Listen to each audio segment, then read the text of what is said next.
Case అప్పట్లో పోలీసులు తీసుకోలేదు అని చెప్పి మళ్ళీ పోలీసుల మీద కూడా ఒక తప్పుడు ప్రచారం మళ్ళీ పోలీసుల మీద కూడా వేసి అసలు జరిగిన ఇన్సిడెంట్ ఎప్పుడు అని అంటే ఇది 17/1/2024 జరిగినది. ఎవరి బైక్ నాకు కాలింది అని అంటే ఆసిఫ్ బైక్ కాలింది.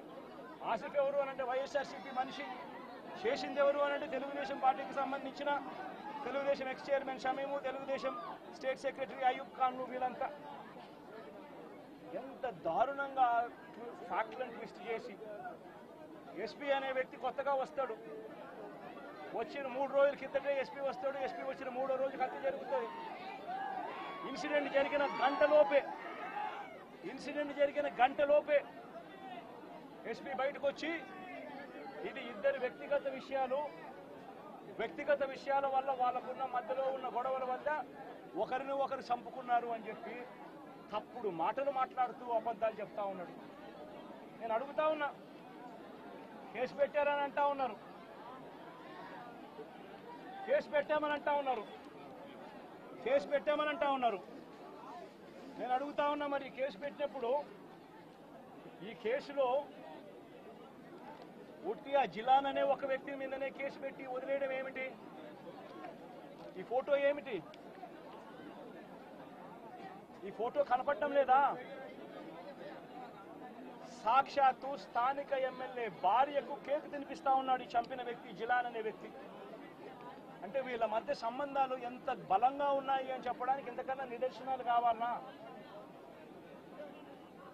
తెలుగుదేశం పార్టీ ఎమ్మెల్యే భార్యకు కేక్ తినిపిస్తా ఉన్నాడు.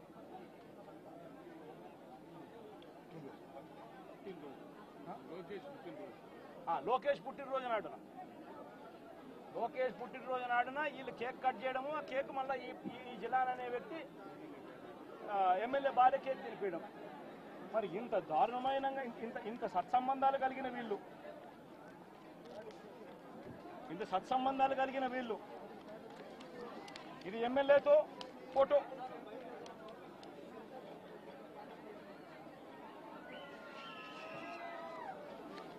ఈ అయూబ్ ఖాన్తో ఫోటోలు ఇవన్నీ.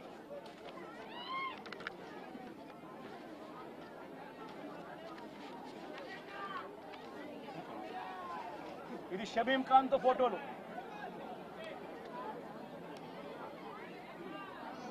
మరి వీళ్ళెవరు కేసులో ఎందుకు లేరు? వీళ్ళందరి మీద కేసు ఎందుకు పెట్టలేదు? ఇంతకన్నా అన్యాయం ఎక్కడైనా ఉంటుందా? ఇంతటితో ఆగిపోవడం లేదు. మిథున్ రెడ్డి విషయం కూడా నిన్న కూడా మీరు అంతా చూశారు మీ కళ్ళతో. సాక్షాత్తు ఒక సిట్టింగ్ ఎంపీ తన నియోజకవర్గంలో తాను తిరగకూడదా? పుంగనూరు అనేది తన నియోజకవర్గం, తన పార్లమెంట్ సెగ్మెంట్లో ఒక నియోజకవర్గం పుంగనూరు. ఆ పుంగనూరుకు ఎమ్మెల్యే వాళ్ళ నాయన పెద్దిరెడ్డి రామచంద్రారెడ్డి. ఆ నియోజకవర్గంలో తాను రెడ్డెప్పని చిత్తూరుకు సంబంధించిన ఎక్స్ ఎంపీ, ఆయన కూడా పుంగనూరులో నివాసుడు. ఆయన ఇంట్లో కూర్చొని ఉంటే ఏకంగా ఇంటిని దిగ్బంధం చేసి, ఇంటి మీద రాళ్లు వేసి, కారును ధ్వంసం చేసి, రెడ్డెప్ప కారును కాల్చేసి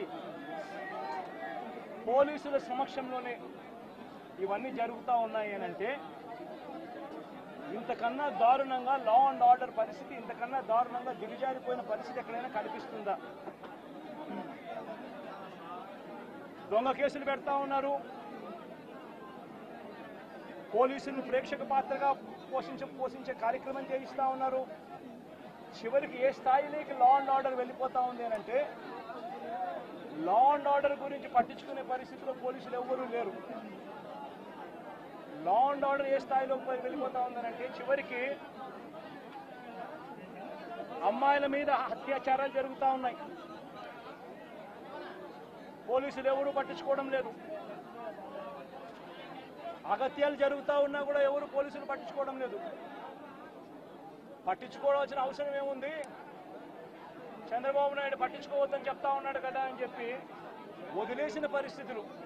నేను అడుగుతా ఉన్నా, ఇదే గతంలో వైఎస్ఆర్సీపీ ప్రభుత్వం ఉన్నప్పుడు ఏ రోజు కూడా తెలుగుదేశం పార్టీ వాళ్ళని చంపండి, తెలుగుదేశం పార్టీ వాళ్ళని కొట్టండి, తెలుగుదేశం లబ్ధిదారులకు మేలు చేయకుండా వదిలేయండి అని ఏ రోజు ఇన్స్ట్రక్షన్స్ ఇవ్వలేదు. ప్రతి అక్క చెల్లెమ్మ కూడా బయటికి పోతే తన ఫోన్లో దిశ యాప్ ఉండేది. ఆపదలో ఉంటే 5 సార్లు ఫోన్ షేక్ చేసినా లేదా SOS బటన్ నొక్కితే చాలు పోలీసులు వెంటనే వచ్చి అక్క ఏమైంది అని చెప్పి తోడుగా ఉండే పరిస్థితులు గతం. ఈరోజు పరిస్థితులు ఏమిటి? లా అండ్ ఆర్డర్ పూర్తిగా దిగజారిపోయిన పరిస్థితులు కనిపిస్తూ ఉన్నాయి. ఎందుకు ఈ మాదిరిగా జరుగుతూ ఉంది? కారణం చంద్రబాబు నాయుడు అనే వ్యక్తి తప్పుడు మాటలు చెప్పి, తప్పుడు వాగ్దానాలు చేసి, ప్రజలను మోసం చేసి, ప్రజలకు ఆశ కల్పించి తాను ముఖ్యమంత్రి పదవిలోకి ఎక్కాడు. నేను అడుగుతా ఉన్నాను ఇదే చంద్రబాబు నాయుడును, ఇదే జగన్ ముఖ్యమంత్రిగా ఉంటే గత 5 సంవత్సరాల పాలన చూడండి. ప్రతి క్వార్టరు ఆ 3 నెలలు అయిపోయిన వెంటనే విద్యా దీవెన మరుసటి క్వార్టర్లో వచ్చేది. ఈరోజు జనవరి, ఫిబ్రవరి, మార్చి క్వార్టర్ విద్యా దీవెన పోయింది. ఏప్రిల్, మే, జూన్, ఇప్పుడు మళ్ళీ జూలైలో ఉన్నాం. 2 క్వార్టర్లు విద్యా దీవెన అనేది బకాయిలు. జగనే ఉండింటే విద్యా దీవెన అన్నది ప్రతి 3 నెలలకు ఒకసారి, 3 నెలలు అయిపోయిన వెంటనే జగన్ ఇచ్చేవాడు. తల్లులకు ఇచ్చేవాడు, పిల్లలకు మేలు చేసేవాడు. ప్రతి ఏప్రిల్లో జగనే ఉండింటే వసతి దీవెన ప్రతి ఏప్రిల్లో ఒక ఇన్స్టాల్మెంట్, వసతి దీవెనకు సంబంధించిన ఒక ఇన్స్టాల్మెంట్ ప్రతి తల్లి ఖాతాలోనూ పడి ఉండేది. జగనే ఉండింటే ఈ పాటికే రైతు భరోసా రైతన్నలకు వచ్చి ఉండేది. ప్రతి సంవత్సరం జగన్ జూన్లో రైతు భరోసా అమౌంట్ ప్రతి రైతుకు క్యాలెండర్ పెట్టి మరీ ఇచ్చాడు. జగనే ఉండింటే అమ్మఒడి డబ్బులు ఈ పాటికి తల్లులకు వచ్చి ఉండేటివి. ప్రతి సంవత్సరం ప్రతి జూన్లోనూ అమ్మఒడి డబ్బులు తల్లులకు వచ్చిన పరిస్థితులు. జగనే ఉండింటే ప్రతి ఏప్రిల్లో మహిళలకు సంబంధించి, అక్క చెల్లెమ్మలకు సంబంధించిన 0 వడ్డీ డబ్బు ఈ పాటికి వచ్చి ఉండేది. జగనే ఉండింటే మత్స్యకార భరోసా అన్నది ప్రతి ఏప్రిల్ 15 నుంచి జూన్ 15 మధ్యలో క్రమం తప్పకుండా జగన్ మత్స్యకారులకు తోడుగా ఉంటూ మత్స్యకార భరోసా ఇచ్చాడు. నేను అడుగుతా ఉన్నా, ఈరోజు వైఎస్ఆర్ కాంగ్రెస్ పార్టీ లేకపోవడం, చంద్రబాబు నాయుడు చెప్పిన అబద్ధపు మాటలతో ఈరోజు ప్రతి అక్క చెల్లెమ్మ ఎదురు చూస్తూ ఉంది.